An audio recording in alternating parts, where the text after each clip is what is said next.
Hey guys, welcome back. I want to do a quick recap of Delmar and do a analysis of Laurel tomorrow. I decided to go a different direction. I decided to get away from the big tracks for a day and take a look at Laurel. Let's go over Delmar real fast. If you remember, if you saw the video, when we analyzed Delmar, we did it through both the pace grid combined with the TC rating grid, so that we can get a updated rating. Again, just experimental combinations of the main grid with the other supplementary grids to see what works out and what doesn't work out. Now, if we look at this real quick, we came consensus to a 1.574 in this race, and we're not going to go over everything again and why we came over. This race came out 3.627, and we were really off this race. This was that race. It was a maiden claimer, and I had said that we had the two first-time starters in there, and we also had a couple horses that were coming off one race, 3 being one of them, if I remember correctly. And I also remember saying that this was a race when I was handicapped, and I couldn't wait to get past it and move on to the next race. But we came up empty in race number 1. Race number 2. Race number 1 was a ton of first-time starters. We passed that race. Race number 3, we had 2.356. It actually came out 2.563. So we were spot on there with our consensus between the pace grid and the matrix and the qualitative together, 2.563. Now, if we look at the results for that race, it came in 3.6. Wait, that was race 2. Race number 3. 2.563. It was chalky. I mean, 1370 exacta, but a 7150 try for $1, and then a superfecta for $1, 357. That'd be 35 for 10 cents. I didn't play them. I actually didn't play this at all today.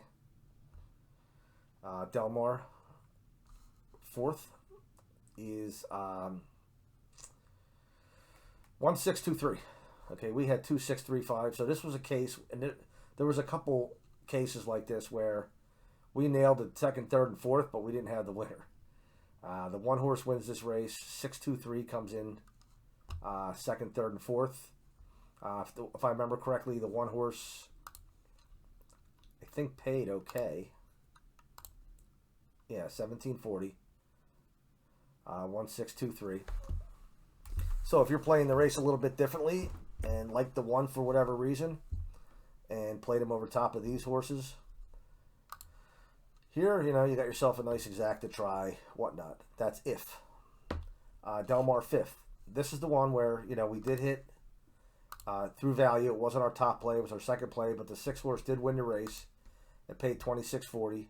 But then this was an instance where we did not have the second place. So we got our exacta tries got broken up by the one horse who just didn't figure for us enough to use as one of the top 4 selections. Okay, race 6. Here's another example of, we have 3.584. The 8, 4, and 5 coming in 2nd, 3rd, and 4th with a horse that didn't figure for us. And that could have been my fault. I didn't carry that horse over to the pace grid and run the pace numbers on him. That may have changed his final rating. Maybe, maybe not. But at the same time, we're looking at a 7, 8, 4, 5, and that was a that was a good paying race too. That 7 paid well, 28.40. And then the last one we did was race number 7. Race 7. Now here's one that, again, we had the 5, 3, and the 8. 3, 5, 8, 2nd, 3rd, and 4th. The 9 paid 15.60. The 9 was actually one of our original plays over here, top 4. But then we let the qualitative factors bump him aside down to an 89.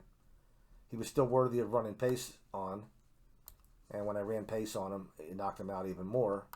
So, I mean, my conclusion is, I think right now I want to stick to seeing how just the TC grids doing the consistency there. And if you want to use the pace grids, Use them for races where you have lightly raced horses, a lot of lightly raced horses. Um, Races where you can't really draw target ability off of, and you want it, but yet you're playing a multi-wager or something, and that race is part of that sequence. Maybe you lean to the pace grid for that. But I just think it's too much work, too much of a grind to do this and this when we first introduced the TC rating grid only, and that was at Belmont. I might have been Belmont, but Saratoga and Delmar was very consistent. We had winning days, and then we started experimenting with adding the follow the figures, and that was okay. And then we experimented with adding the pace grid on top of it as well. And I think this is suffice right now. And we're going to see tomorrow because we're going to move into Laurel. Okay, Laurel's race number 1 is 7 horses. We do have a dropping pace setter, class dropping speed horse in this race, the 7, who looks to me like he should get a clear lead. We'll see. But on the matrix side, I have him ranked 7. I only ranked 3 because there was 2 I scratched, so I'm left with 5 horses. So out of my top 3, I have the 7, the 1, and the 6 over here, and it stays the same over here.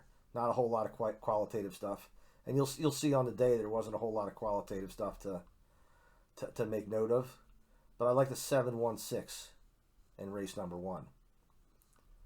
Race number 2, we're going to go with the target horse, ability, target ability, but the 1 holds the top final fraction rating as well.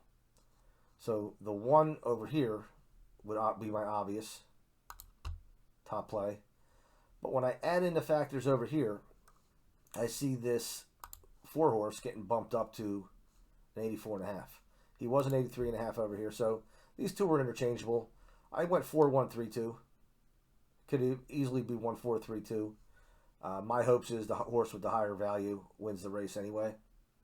But I'm ranking these 4-1-3-2 and tossing the 5 and the 8 out of this race. Race number 3. It's a straight up 3 here. Okay, straight up 3 on the matrix side. Nothing really over here on the qualitative side. I have a 3-6-1. Ranking, I rank 3 out of the 6. Well, 5. I tossed the 5 horse.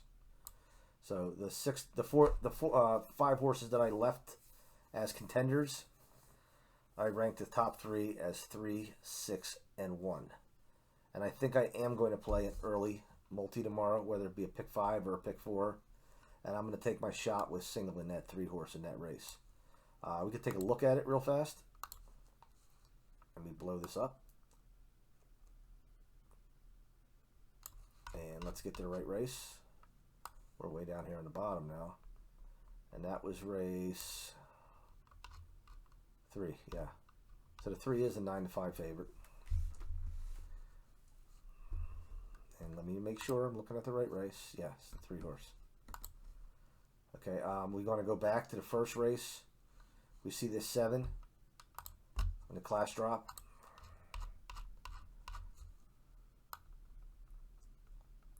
Seven is also morning line favorite, but I think the 1 in this race has a shot as well. I mean, technically, I'm considering this 1 a class drop too, because this is a 6 furlong race. Ran for mile 16th at 5,000, and just really didn't do anything that day. I don't know what happened, but I tossed that race and I ran his figures off of two races back. Now, granted, he does have an 0 for 19 jockey, so there is times where you really have to look at the human side of the sport and take a look at some human factors. But you could also look at it as, you know what, this guy is due for a win. Anyways, the 7 is my top play there.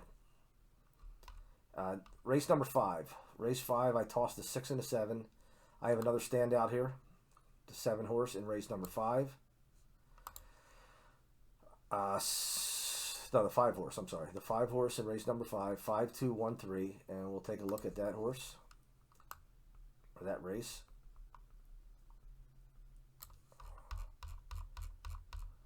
another morning line. It's just right now it's coming up chalky for me, but at the same time, I'm hoping some of these horses get beat by, I hope they're hoping for upsets, and hoping that, the upsetter is one of the selections that we're playing here. So 5, 2, 1, 3 are the plays there, and again, I'll be looking for probably 9 to 2 value in short fields like this. I'll be looking for 9 to 2 value or better to put a small win bet on any of these selections. Okay, race number 6. Race number 6 could be the race, the wide open race. I do like the 11 horse for reasons as you can see on the matrix side, and overall rating 11-7-9-1. Let's see where our value may come into that race. The 1 is 10 to 1 morning line. 7 is 5 to 2. 9 is 6 to 1. And the 11 is 3 to 1. So it looks like our value will be with the 1 and the 9. If they happen to come out and run their race. Race number 7. Race 7, we're looking at a lot of color on this side.